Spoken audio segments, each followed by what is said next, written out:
Hey guys, subscribe for daily content. And if you're shopping for gear, make sure you check out the description for the newest items at some of the very best online retailers. There's also links for some of the items that I personally recommend. Thanks! What's going on YouTube? Metal Complex here, and today I've got another short little unboxing video to share with you guys. Two new knives from Ketuo in boxes that I have not seen before. They did mention that they were sending me stuff, and I do remember some specific models, but they sent more. There's actually another package over here with even more in them. But they sent more knives than I remember them talking about. So there's obviously some surprise stuff in here. Thanks so much to Ketuo for sending these in. Thanks to my patrons for supporting me. And please make sure to follow me on Instagram at metal_complex.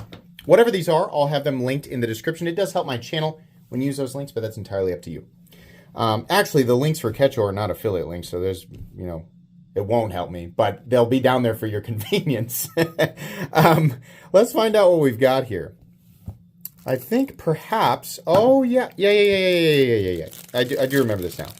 So they're probably both the same model, but I wonder, yeah. I think these are actually budget knives, which is cool because Ketuo, right? It's Reich Ketuo, whatever. Ketuo is its own brand, but I have a feeling they're all manufactured in the same place. They have not done a lot of budget stuff, if any, to my knowledge. So what we have here is, does it say Venter? That might be the designer or some other collaboration company, but the name of this will be linked in the description. Let's open it. Ah, yeah, okay. Hold on now. Oh, very good. Ooh. Ooh, solid too. Oh, wonderful. It is a button-operated liner lock. Oh, that is very cool. Can you actually, you can. Interesting. I've never seen that before. And what I mean by that is it is a button-operated liner lock, but the liner is out towards the edge of the scales, meaning that you can disengage the liner lock with your fingers as you would a normal liner lock. Or you can not do that and use the button. That's really fun. Given that it is a liner lock and not a plunge lock, the lock should also be, generally speaking, slightly more reliable. Now, that doesn't mean that you should be going out and trying to baton logs in half with the spine of the blade, because as we all know, that is a stupid thing to do. But yeah, I think people, well, like maybe can generally agree that this is a more reliable setup. Of course, when it has proper geometry. Interesting. It looks like there's a lot of travel with the button, but I can't stress this enough, guys. That button disengagement is smooth. Let's see. So maybe I can capture this. I can't capture the underside of it, but let you guys look, me pushing the button. Oh, yeah. Excellent. Very smooth. Interesting blade shape. We have that I don't know if it's like some sort of like fine media blasting or vapor blasting or glass blasting or whatever it is. But it looks good. G10 and countersunk or nested steel liners, or at least I assume those are steel. Let's get the magnet out and check.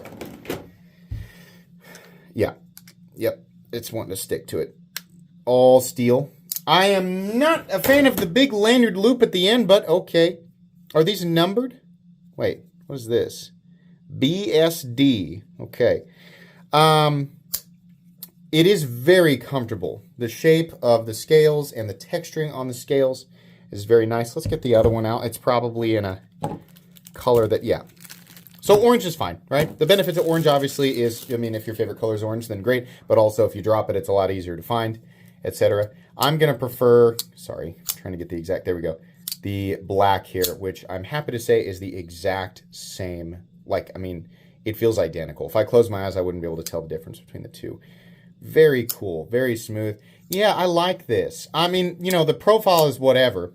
But I like the idea of having a button-operated liner lock that is also accessible and able to be used as a traditional liner lock. It's neat. Not necessarily something that we absolutely needed and couldn't progress without, but that's generally the name of the game when it comes to the knife world, right? It's a lot of playing around with the same elements we've had for a long time, just to make something different. And it's fun. It's cool, right? Because for some people, it's going to be to their exact preferences. Yeah, fun. I would love to see Reich/Ketuo tackle some more, knives in the budget world and bring some of their... It's no secret that Reich and Ketuo are able to...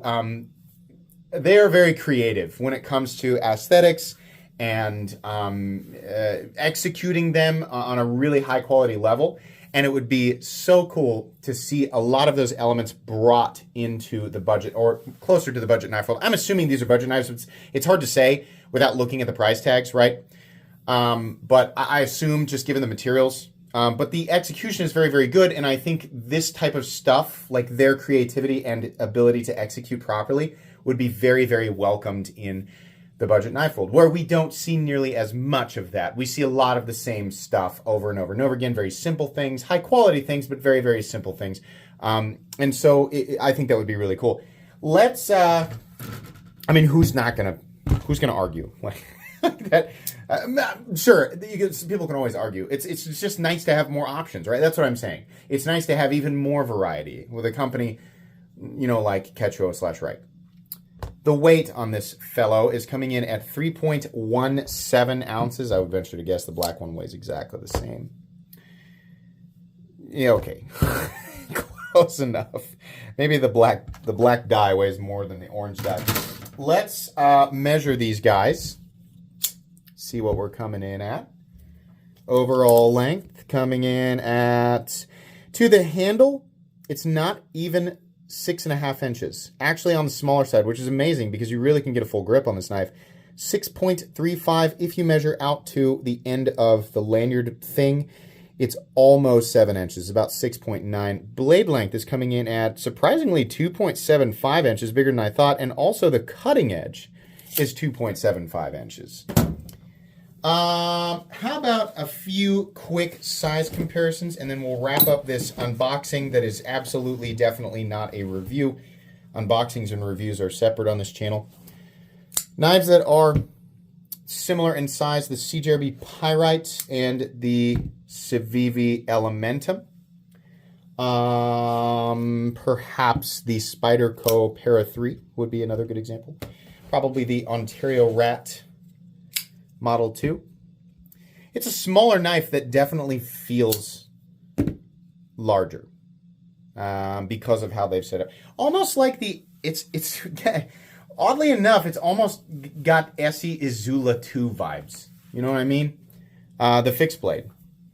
And then finally, maybe let's put it up against the Demco AD 20.5, a little bit smaller there. Okay, fun stuff from Reich Ketuo. I mean, it's labeled as just Ketuo, but it's confusing. So I just assume that they're all made in the same place, which I believe is very much true. And Reich or Ketuo or both of you, if you're in the comment section, if you want to add clarification to that, please do. That would be great. Anyways, that's going to be it for today. Expect a full-length review of these knives a few weeks down the road from now. Please make sure to follow me on Instagram at metal_complex. If you enjoyed this video, leave a like. If you'd like to check out my other content, I do, of course, have lots of videos of knives that are either expensive or inexpensive that I do or don't like, so check those out. And if you enjoy all my content, go ahead and click on that Metal Complex logo right there and subscribe because there's definitely more coming. Thanks again for watching, everybody, and have a great day.